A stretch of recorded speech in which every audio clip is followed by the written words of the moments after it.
ইংরেজি নতুন বছরের শুভেচ্ছা জানিয়ে শুরু করছি প্রাণমিল ক্যান্ডি কুইজ শো জানার আছে বলার আছে অনুষ্ঠান। সঙ্গে রয়েছে আমি তাসলিমা। নতুন বছরে নতুন কিছু জানবো। আজ তোমাদেরকে গ্রেগরিয়ান ক্যালেন্ডার সম্পর্কে কিছু তথ্য দেব। গ্রেগরিয়ান ক্যালেন্ডার বা খ্রিস্টীয় বর্ষপঞ্জি বিশ্বের প্রায় সকল দেশের আনুষ্ঠানিক বর্ষপঞ্জি। এটি একটি সৌর বর্ষপঞ্জি। 1582 সালের 24 ফেব্রুয়ারি পোপ ত্রয়োদশ গ্রেগরির এক আদেশ অনুযায়ী এই বর্ষপঞ্জি চালু করা হয়। প্রথমে মুষ্টিমেয় মাত্র কয়েকটি দেশ বর্ষপঞ্জি হিসেবে এটি গ্রহণ করলেও ক্রমে অন্যান্য দেশে গ্রেগরিয়ান বর্ষপঞ্জি গৃহীত হয়। এর আগে প্রচলিত ছিল জুলিয়ান ক্যালেন্ডার। বন্ধুরা, আজ আমাদের সঙ্গে স্টুডিওতে রয়েছে জেএসসিতে জিপিএ 5 প্রাপ্ত শিক্ষার্থী সামাইয়া খান। এবারে কথা বলছি তার সঙ্গে। প্রথমেই ইংরেজি নতুন বছরের শুভেচ্ছা। কেমন আছো? এই তো ভালো। তুমি ভালো আছো? আমি অনেক ভালো আছি। কেমন লাগছে আমাদের আজকের আয়োজনে এসে? অনেক ভালো লাগছে। প্রথমবার এরকম একটা স্টুডিওতে এসেছি, খুবই ভালো লাগছে। আমারও বেশ ভালো লাগছে আপু। আজ তোমাকে আমাদের মাঝে পেয়ে আমি আশা করছি আমার বন্ধুরা যখন ফোন দিবে, তোমার মতো আমাদের অনেক বন্ধুরা রয়েছে, যখন ফোন দিবে তখন আরো ভালো লাগবে তোমার, আশা করছি। আচ্ছা, যেহেতু আজ ইংরেজি নতুন বছরের শুরু, তো কেমন কাটালে সারাদিন বলো? আসলে যেহেতু হ্যাপি নিউ ইয়ার আমাদের কাছে অনেক স্পেশাল, বিশেষ করে আমরা পরীক্ষা দেওয়ার পরে কিছু ছুটি পাওয়ার পরে একটা উৎসবের মতো, তো এটা আসলে সেলিব্রেট করতে চাই। এখান থেকে গিয়ে আমরা ফ্যামিলি সবাই মিলে গেট টুগেদার করব, মজা করব, খাবো, মানে আনন্দ করব।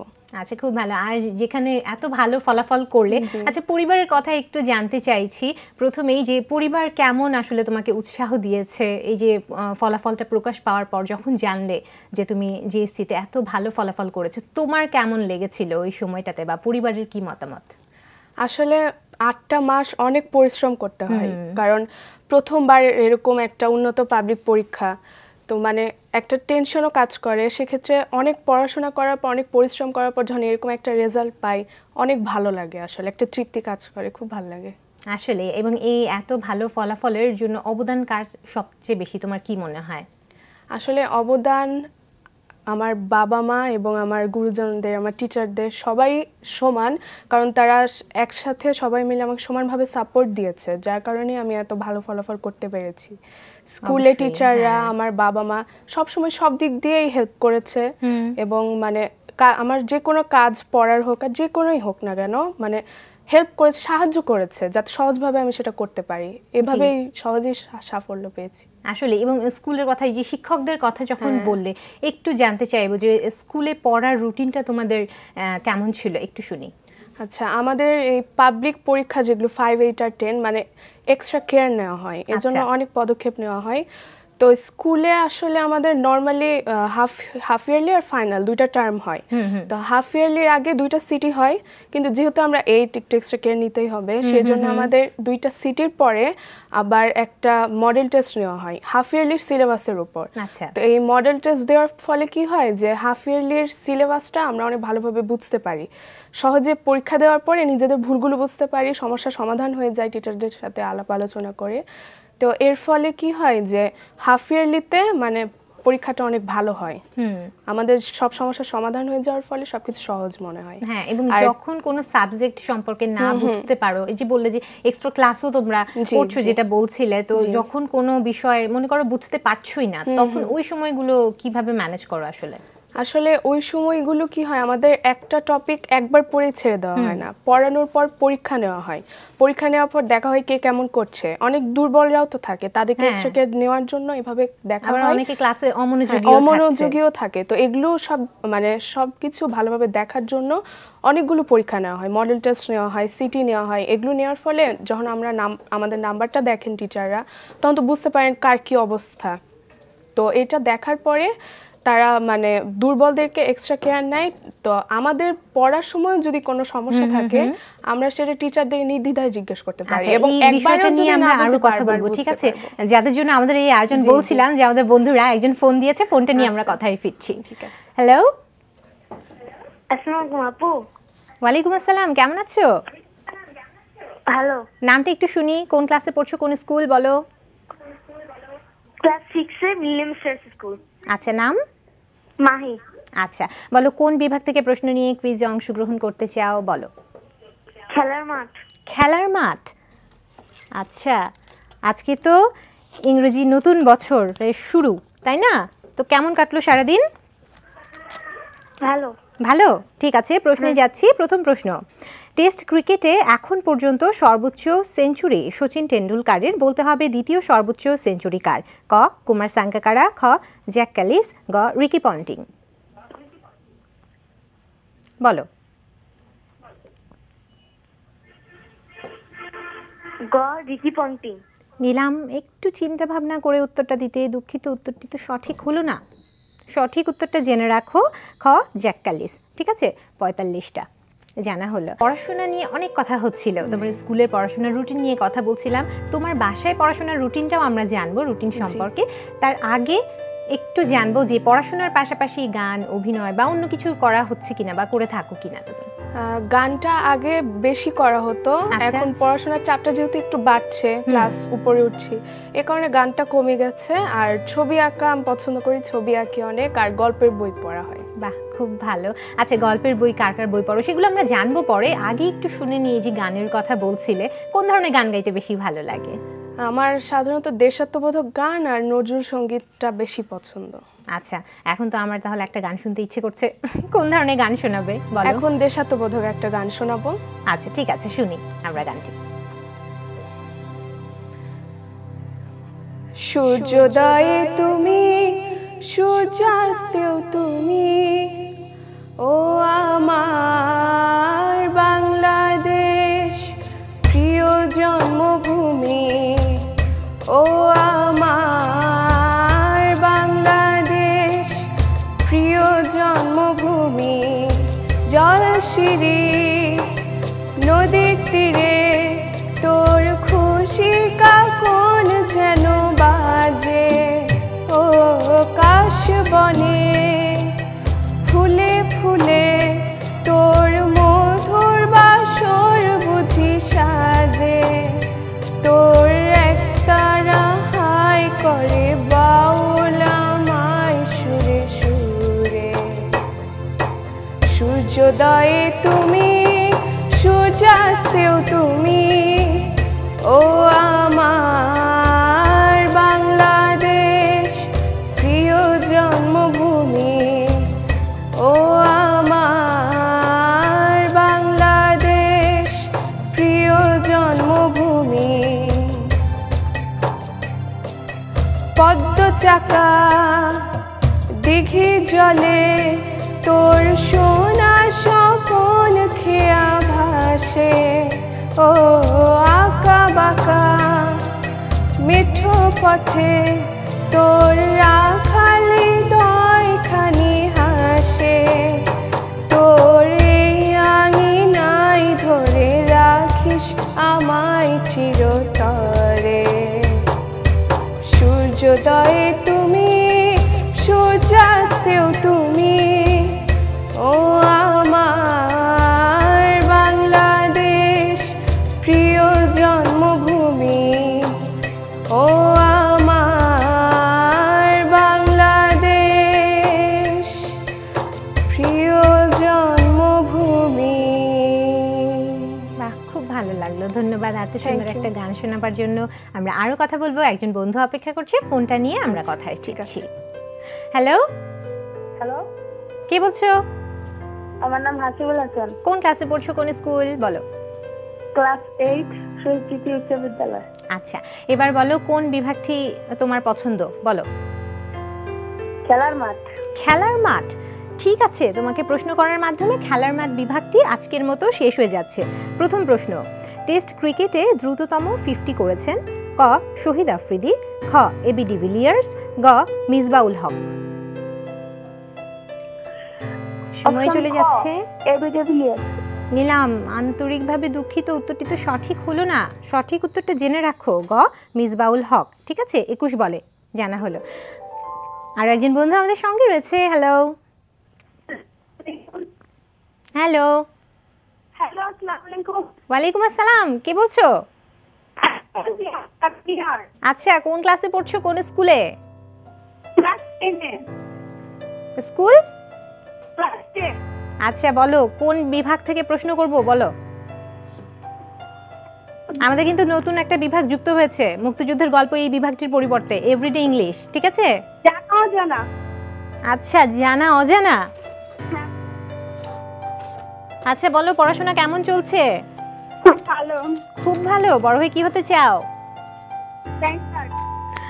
ভালো, প্রশ্নেই যাচ্ছি। প্রথম প্রশ্ন, ক্লাইমেট অ্যাকশন 2016 কোথায় অনুষ্ঠিত হয়? ক ওয়াশিংটন ডিসি, খ মেলবোর্ন, গ লন্ডন। বলো। আপন ক ওয়াশিংটন ডিসি। নিলাম, উত্তর সঠিক।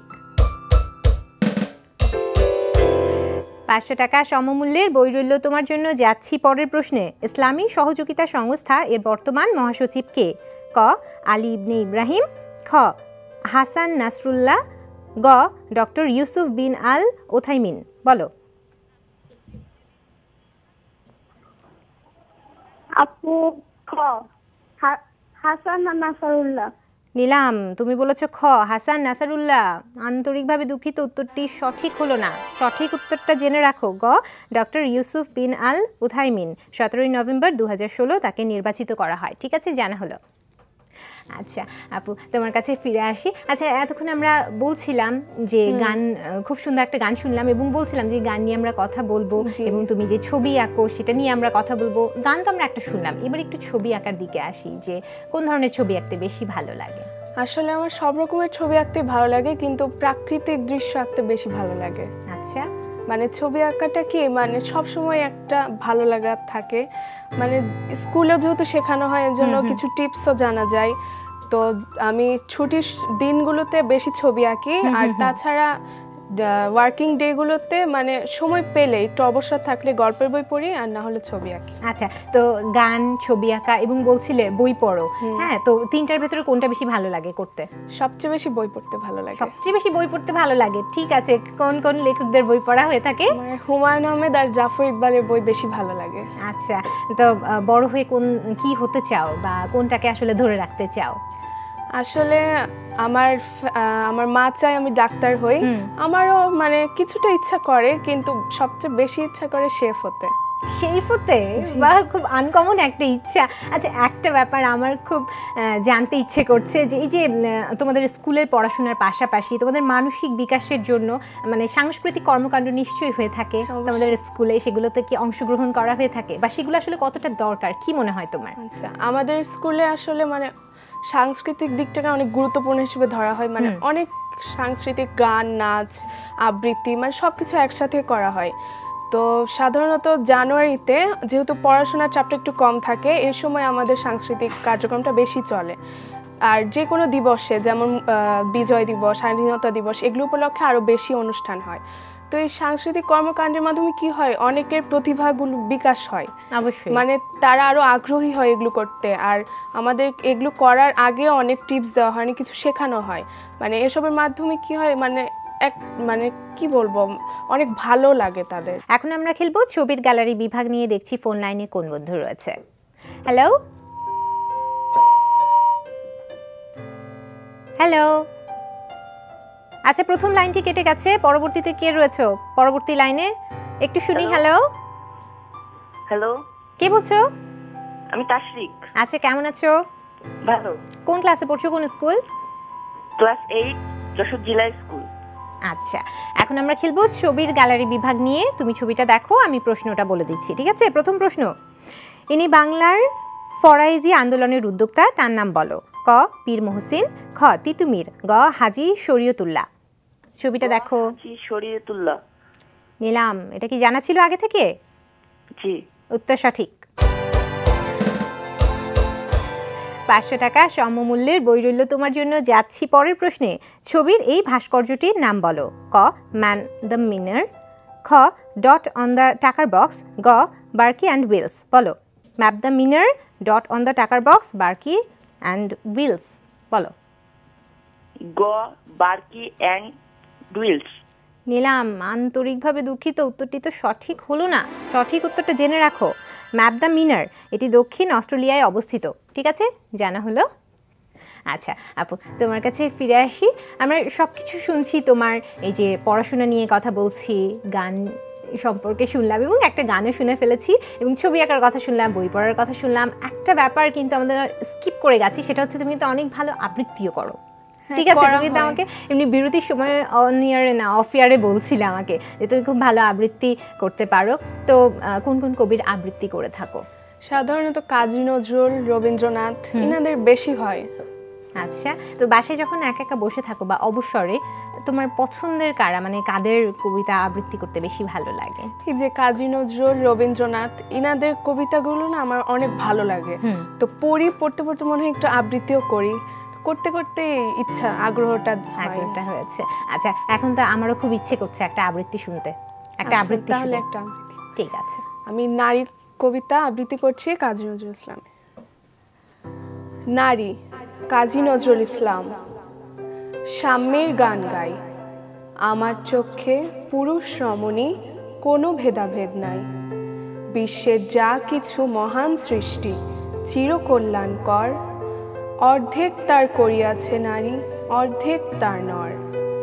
বিশ্বে যা কিছু এলো পাপ তাপ বেদনা অশ্রু বাড়ি, অর্ধেক তার আনিয়াছে নর, অর্ধেক তার নারী। জগতের যত বড় বড় জয়, বড় বড় অভিযান, মাতা ভগ্নী ও বধূদের ত্যাগে হইয়াছে মহিয়ান। কোন রণে কত খুন দিল নর, লেখা আছে ইতিহাসে, কত নারী দিল সিথির সিঁদুর, লেখা নাই তার পাশে। কত মাতা দিল হৃদয় উপারি, কত বোন দিল সেবা, বীরের স্মৃতি স্তম্ভের গায়ে লিখিয়া রেখেছে কেবা। কোনো কালে একা হয়নি কো জয়ী, পুরুষের তরবারি, প্রেরণা দিয়াছে, শক্তি দিয়াছে বিজয় লক্ষ্মী নারী। সে যুগ হয়েছে বাসি, যে যুগে পুরুষ দাস ছিল না কো, নারীরা ছিল দাসী। বেদনার যুগ, মানুষের যুগ, সাম্যের যুগ আজি, কেহ রহিবে না বন্দি কাহারও, উঠিছে ডঙ্কাবাজি। নর যদি রাখে নারী বন্দি, তবে এর পরযুগে আপনারই রচা ওই কারাগারে পুরুষ মরিবে ভুগে। যুগের ধর্ম এই, পীড়ন করিলে সে পীড়ন এসে পীড়া দেবে তোমাকেই। বাহ, খুব ভালো লাগলো, ধন্যবাদ এত সুন্দর একটা আবৃত্তি শোনাবার জন্য। আচ্ছা, এই যে সব কিছু মিলে আমরা কথা বলছি, আমি আবার যদি একটু পড়াশোনার দিকে চলে যাই, খুব একটা ব্যাপার জানতে ইচ্ছে করছে। আমরা তোমার স্কুলের রুটিনটা শুনলাম যে কিভাবে তোমাদেরকে পড়ানো হচ্ছে বা তোমরা কিভাবে পড়ছো, এখন একটু বাসায় পড়ার রুটিনটা একটু জানবো, কারণ আজ আমাদের অনেক বন্ধুরা আমাদের এই আয়োজনটা দেখছে। হ্যাঁ, তারা আসলে জানতে চাইছে বা তাদেরও ইচ্ছে হচ্ছে একটু জানার। একটু তোমার কাছ থেকে শুনবো যে আসলে তোমার বাসায় পড়ার রুটিনটা কেমন। আসলে যে কোনো পরীক্ষাকে অনেক সিরিয়াসভাবে নিলে না, মানে রুটিনটা করে নেওয়া যায়। পড়ালেখাকে মানে সিরিয়াসভাবে নিতে হবে, কিন্তু আগ্রহের সাথে পড়তে হবে। আচ্ছা, কোন কোন সাবজেক্টের জন্য কতটুকু সময় তুমি নির্ধারণ করে রেখেছো? আমি স্কুল থেকে আসার পর রেস্ট নিয়ে বিকালবেলা যখন পড়া শুরু করি, তখন প্রথমে স্কুলের হোমওয়ার্কগুলো করে ফেলি, কাজগুলো করে ফেলি। তারপরে স্কুলে যেগুলো পড়ানো হয় প্রতিনিয়ত সেগুলো আয়ত্ত করে ফেলি, যাতে পরবর্তীতে কোনো চাপ না পড়ে। আর সাবজেক্ট ওয়াইজ যদি বলা হয়, তাহলে ম্যাথ, ইংলিশ আর সায়েন্সে তিনটা আমি প্রতিদিনই রাখার চেষ্টা করি, যেহেতু এগুলো একটু টাফ সাবজেক্ট। প্রতিদিন করলে সুবিধা হয়, পড়াটা এগিয়ে যায়। প্রতিদিনের পড়া প্রতিদিন শেষ হয়ে যাচ্ছে। আর অন্যান্য যে সাবজেক্টগুলো, ওগুলো ভালোভাবে পড়ি, ওগুলো যেহেতু সহজ, বেশি সময় লাগে না তো করতে। সবাই কিন্তু বেশি ভয় পাচ্ছে ইংরেজিটাকে নিয়ে বা বাংলাটাকে নিয়ে, তাই না? বা অঙ্কটাকে নিয়ে অনেক সময় অনেকের সমস্যা দেখা যায়, কিন্তু এখানে মেইন কাজ হলো যে বাংলাটা বুঝে পড়তে হবে। গল্প সহ কবিতার প্রত্যেকটা লাইন বুঝে বুঝে পড়তে হবে, যাতে কোনো লাইনের ব্যাখ্যা চাইলে সেটা সুন্দরভাবে গুছিয়ে লিখতে পারি। আর যেহেতু এখানে সৃজনশীলতা প্রকাশ করতে হবে, সেই জন্য শুধু বইয়ের মধ্যে সীমাবদ্ধ থাকলে হবে না। টিচাররা আমাদের লাইনের মানেগুলো বলছে, আমরা বুঝতে পারছি, সেগুলো খাতায় প্রকাশ করতে পারছি, কিন্তু সেটাকে আরো সমৃদ্ধ করার জন্য আমাদের দরকার যে আমরা একটু আউট নলেজও রাখি।